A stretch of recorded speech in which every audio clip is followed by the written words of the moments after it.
Oi pessoal, tudo bem? Dando continuidade aqui ao nosso estudo da unidade 1, que trata do movimento de rotação de corpos rígidos, hoje a gente vai falar de dois tópicos que são bastante importantes para a gente compreender esse movimento. Esses dois tópicos tratam do trabalho e energia da rotação, tá? E do movimento, um tipo de movimento especial que é o movimento de rolamento, tá certo? Antes da gente entrar e falar desses dois tópicos, nós vamos primeiro fazer um lembrete do que vocês viram quando vocês estudaram a mecânica da translação, lá na disciplina de Física 1.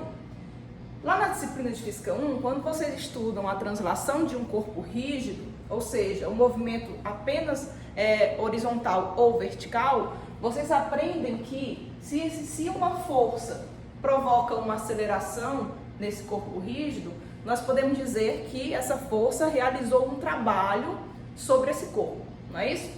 E esse trabalho, ele pode ser associado com a energia cinética do objeto. Por quê? Porque se existe um trabalho, existe uma variação da energia cinética. A velocidade muda, a energia cinética varia, e nós podemos associar o trabalho com a variação da energia cinética se essa força for conservativa. Essa variação da energia cinética, ela é escrita, então, como sendo 1/2 da massa vezes a velocidade ao quadrado, final, menos 1/2 da massa vezes a velocidade inicial ao quadrado. Então, nós podemos expressar o trabalho realizado por uma força como sendo a variação da energia cinética provocada nesse objeto. Nós também podemos escrever o trabalho como sendo o produto escalar da força pelo deslocamento. E aí, se essa força for constante, ela sai aqui dessa integral, ficamos apenas com a integral do dx, que é o próprio deslocamento. Ou seja, o produto da força pelo deslocamento também é definido como trabalho. Não é isso? E a partir desse entendimento aqui do trabalho, a gente consegue derivar uma outra grandeza que é bastante importante, que é conhecida como potência.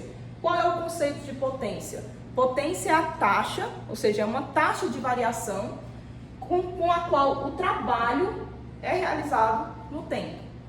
Então, se eu pegar essa equação aqui do trabalho, força vezes deslocamento, e dividir essa equação pelo tempo, a gente fica o seguinte, que a força fica ΔX sobre ΔT. Essa grandeza ΔX sobre ΔT é a minha velocidade linear. Então, a força vezes a velocidade linear recebe o nome de potência.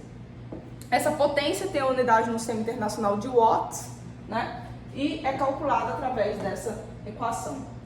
Fazendo então uma analogia com isso que acabamos de relembrar lá do movimento de translação, a gente pode agora compreender o mesmo raciocínio para o movimento rotativo, o movimento de rotação, tá bom?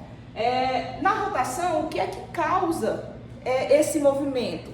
É uma força, mas é uma força que é aplicada a uma certa distância do eixo de rotação, não é isso? Essa força especial, ela é chamada de torque. Nós já vimos isso na nossa disciplina, já entendemos o conceito de torque. Então, qual é a ideia? Se existe um torque atuando em um corpo rígido, esse torque irá provocar uma rotação, ou seja, vai provocar um deslocamento angular, um Δθ, e, consequentemente, esse torque realiza um trabalho sobre o corpo rígido. Esse trabalho, seguindo aqui essa mesma ideia, nós podemos dizer que esse trabalho na rotação, ele pode ser considerado a variação da energia cinética de rotação.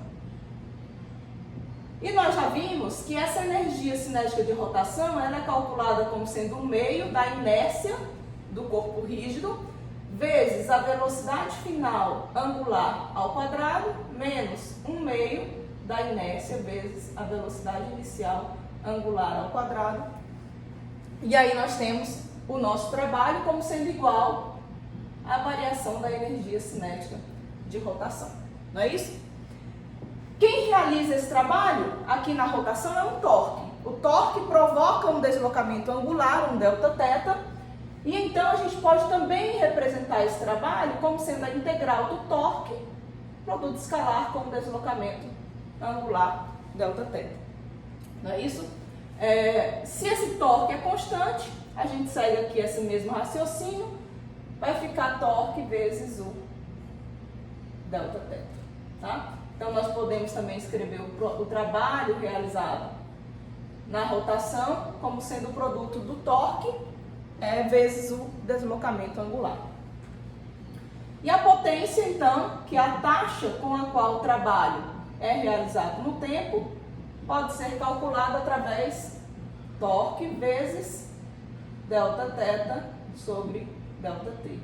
Então, isso é igual a torque vezes a velocidade angular. Com isso, a gente conclui, então, que a potência é o produto do torque pela velocidade angular do corpo rígido, tá bom? Lembrando que a potência tem unidade de watts, o torque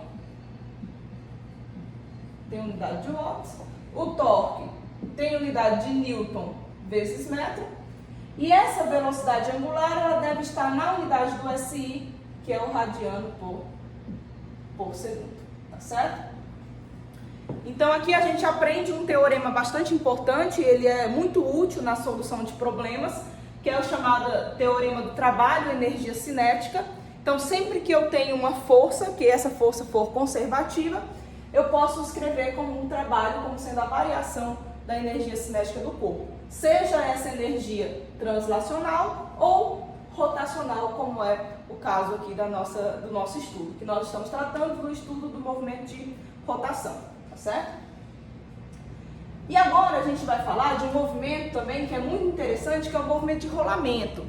O que seria um movimento de rolamento? É um movimento que combina dois tipos de movimento que agora já é conhecido nosso, que é o movimento de translação e o movimento que a gente acabou de estudar, que é o movimento de rotação.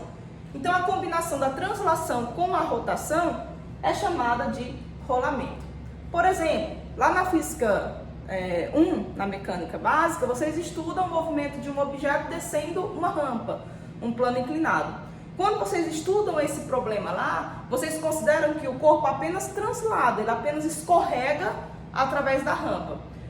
Com o conhecimento que nós adquirimos já até aqui, agora nós somos capazes de estudar esse movimento completo.